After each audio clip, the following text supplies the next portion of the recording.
السلام علیکم ورحمۃ اللہ وبرکاتہ۔ الحمدللہ رب العالمین والعاقبۃ للمتقین والصلاۃ والسلام علی رسولہ الکریم۔ آپ کو جیسا کہ معلوم ہے کہ ہم قرآن کریم کے موضوع پر آپ سے لگاتار بات کر رہے ہیں اور چھوٹی چھوٹی کلپ ایک موضوع پر آج ہم جو بات کرنا چاہتے ہیں وہ یہ ہے کہ قرآن کریم کے ساتھ امت کے الگ الگ طبقے نے کس طریقے کا رویہ اختیار کیا اور اس کے کیا نتائج برآمد ہوئے۔ تو سب سے پہلے ہم قرآن کریم کے بارے میں ان تمام لوگوں کو جنہوں نے نصاب قرآن یعنی قرآن کا نصاب، قرآن کا جو سلیبس رکھا، آپ دیکھیں کہ جہاں پہ بچوں کو 8 گھنٹے لگاتار عربی پڑھائی جاتی ہے، بھارت میں پچھلے 300 سال سے باقاعدہ مدارس کا انتظام ہے اور اس کے پہلے بھی مدارس رہے ہیں، گرچہ اس منظم شکل میں نہیں رہے ہیں، لیکن آج تک شاید 2 یا 3 مدرسے پورے بھارت میں ایسے ہوں گے کہ جو عربی میڈیم طالب علم کو ساری کتابیں پڑھاتے ہوں۔ اس کے مقابلے میں آپ انگریزی میڈیم اسکول لاکھوں کی تعداد میں ہیں، لیکن ہم ساری کتابیں عربی میں پڑھنے کے باوجود بھی ہم عربی میڈیم مدرسہ نہیں چلا سکے۔ اس کا نتیجہ یہ نکلا کہ نہ ہماری کمیونیکیشن عربی ہو پائی، حالانکہ کم سے کم مولوی کی مدر ٹنگ عربی ہو جانی چاہیے تھی جس طریقے سے ہم نے پڑھا۔ کتنے بچے ہیں جو انگلش میڈیم پڑھنے کی وجہ سے گھر میں 24 گھنٹے میں 12-14 گھنٹہ صرف انگریزی بولتے ہیں، لیکن ہم لوگوں نے تعلیم حاصل کر 8 سال 9 سال 12 سال 14 سال تک تعلیم حاصل کی، لیکن ہم اپنی زبان کو عربی نہیں بنا سکے۔ جب عربی نہیں بنا سکے تو قرآن کریم جس طریقے سے ہماری زندگی میں رچنا بسنا چاہیے تھا وہ نہیں رچ بس سکا۔ آپ کو حیرت کی بات بتائیں، کئی 100 سال تک قرآن مجید صحیح پڑھنے کے لیے ہم لوگ فارغ ہوئے، جو لوگ 1960 سے پہلے کے فارغین ہیں، میں نے ان کا قرآن کریم سنا ہے، سنتے ہیں، ابھی بھی بعض اس میں سے زندہ ہیں کہ وہ لوگ مجہول قرآن پڑھتے ہیں، یعنی کہ اتنے 100 سال تک قرآن کریم مجہول پڑھایا جاتا رہا۔ مجہول سے مراد الحمدللہ رب العالمین، الحمدللہ ہی نہیں کہتے، الحمدللہ رب العالمین۔ اور آج بھی بہت سے علماء جو فارغ ہیں وہ بھی قرآن کریم کو مجہول پڑھتے ہیں۔ اس سے اندازہ ہوتا ہے کہ اس کتاب کے ساتھ کس طریقے سے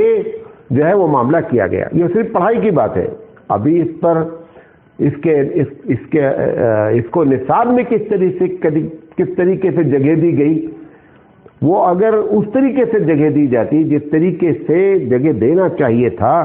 تو آج ہماری زندگی میں، آج ہماری سوسائٹی میں قرآن کریم کے اثرات مرتب ہوتے۔ لیکن ہم نے اس کے ساتھ جو کچھ کیا ہے وہ ہم اچھی طرح جانتے ہیں۔ میں زیادہ کھل کر نہیں بول پا رہا ہوں کیونکہ لوگ سمجھیں گے کہ ہم جو ہے وہ مدارس کے خلاف ہیں، لیکن یہ ایک حقیقت ہے کہ قرآن کریم کی تعلیم فلسفہ، منطق اور فقہ کے درمیان میں ایسی دبی کہ وہ غالب ہو گئی، اور ہم جتنے اچھے فلسفی یا جتنی اچھی منطقی بات کر لیتے ہیں، ہم کو قرآن کریم کے بارے میں، یا جیسے ڈاکٹر اسرار احمد صاحب اللہ ان کو غریق رحمت کرے، جس طریقے سے وہ قرآن کریم پر بات کرتے ہیں کہ اپنی بات میں قرآن سے دلیل لے کر کے آتے ہیں، قرآن کی آیتیں پیش کرتے ہیں، ہم منطقی لحاظ سے بات کرتے ہیں، قیاس کی بات کرتے ہیں، سب کچھ بات کرتے ہیں۔ میں یہ نہیں کہہ رہا ہوں کرنا غلط ہے یا صحیح ہے، لیکن ہم یہ بتا رہے ہیں کہ وہ ہمارے اوپر غالب ہے۔ قرآن کریم کی آیت، قرآن کریم ہمارے اوپر غالب ہو، ایسا نہیں ہو پایا کیونکہ یہ نصاب میں قرآن کریم غالب نہیں ہو سکا۔ اور ایک اور مزے کی بات کہنا نہیں چاہیے مجھے، لیکن میں کہہ رہا ہوں آپ کو کہ بڑی کلاسوں میں ہونا یہ چاہیے ہمیشہ ٹیکسٹ پڑھایا جائے، اصل کتاب پڑھائی جائے۔ کہیں بھی دنیا میں کبھی گائیڈ کوئی کتاب کی، جس کو ہندی میں کی کہتے ہیں، کنجی کہتے ہیں، انگریزی میں کی یا گائیڈ کہتے ہیں، کبھی بھی کسی بھی نصاب میں، سلیبس میں گائیڈ بحیثیت نصاب داخل نہیں ہوئی۔ ہماری تفسیر کی جو کتابیں ہیں یہ قرآن کریم کی گائیڈ ہے، یہ اصل ٹیکسٹ نہیں ہے، لیکن ہمارے مدارس کے نصاب میں گائیڈ کو سلیبس کی حیثیت دی گئی۔ مفتی سعید احمد صاحب پالن پوری رحمۃ اللہ علیہ استاد محترم نے کہیں ایک تقریر میں یہ بات کہی، مجھے بڑی حیرت ہوئی، اور حضرت کی سوچ اور حضرت کی بات، انہوں نے کہا کہ یہ نہیں ہونا چاہیے تھا کہ گائیڈ کو سلیبس بنا دیا جاتا۔ مثال کے طور پر تفسیر بیضاوی پڑھائی جاتی ہے، جلالین پڑھائی جاتی ہے، کشاف پڑھائی جاتی ہے بعض مدرسے میں اور دوسری تفسیریں پڑھائی جاتی ہیں، کیونکہ تفسیر لکھنے والے کا اپنا ایک نظریہ ہوتا ہے۔ جب آپ لگاتار اس کی تفسیر بحیثیت نصاب کے پڑھیں گے تو اسی کا نظریہ تمہارے اوپر کیا ہو جائے گا؟ فکس ہو جائے گا۔ حالانکہ پڑھانا کیسے چاہیے تھا؟ پڑھانا چاہیے تھا مثال کے طور پر کہ فلاں جماعت میں حقوق العباد پر قرآن کریم کی جو آیتیں ہیں اس پر لیکچر دیے جائیں گے، استاد بھی تیاری کرتا، حقوق العباد کے مختلف تفسیریں دیکھتا، لیکن آپ نے مختلف تفسیریں کے بجائے ایک تفسیر کو بحیثیت نصاب میں داخل کیا۔ یہ میری سمجھ سے کہ میں ایک چھوٹا منہ بڑی بات والی بات ہے کہ یہ ایک بڑی غلطی ہم لوگوں سے غالباً ہوئی کہ ہم نے تفسیروں کو جو ہے وہ کیا کر دیا، نصاب کی شکل دی۔ یہ رویہ ہونے کی وجہ سے اصل جو اسپرٹ تھی قرآن کریم کی، جو روح تھی، وہ ہمارے اندر سے خالی ہو گئی۔ وہ جو کہنا چاہتا تھا رب ذوالجلال، جو ہم کو بتانا چاہتا تھا، جو ہم کو سمجھانا چاہتا تھا، نتیجہ یہ نکلا کہ ہم اس کی روح تک نہیں پہنچتے۔ یہی وجہ ہے ہم اپنی تقریریں کرتے ہیں، ایک گھنٹہ ہم تقریر کرتے ہیں، پوری تقریر میں آپ دیکھیں کہ ہم کتنی مرتبہ قرآن کی آیت سے اپنے مسئلے کو مدلل کرتے ہیں، قرآن کریم کی آیت نہیں پڑھ پاتے ہیں۔ ہم یہ واقعہ، وہ واقعہ، صحابی کا واقعہ، فلاں چیز، فلاں بزرگ کا واقعہ، یہ ساری چیزیں ہم لے کر کے اس لیے آتے ہیں، حالانکہ قرآن کی قرآن کی آیت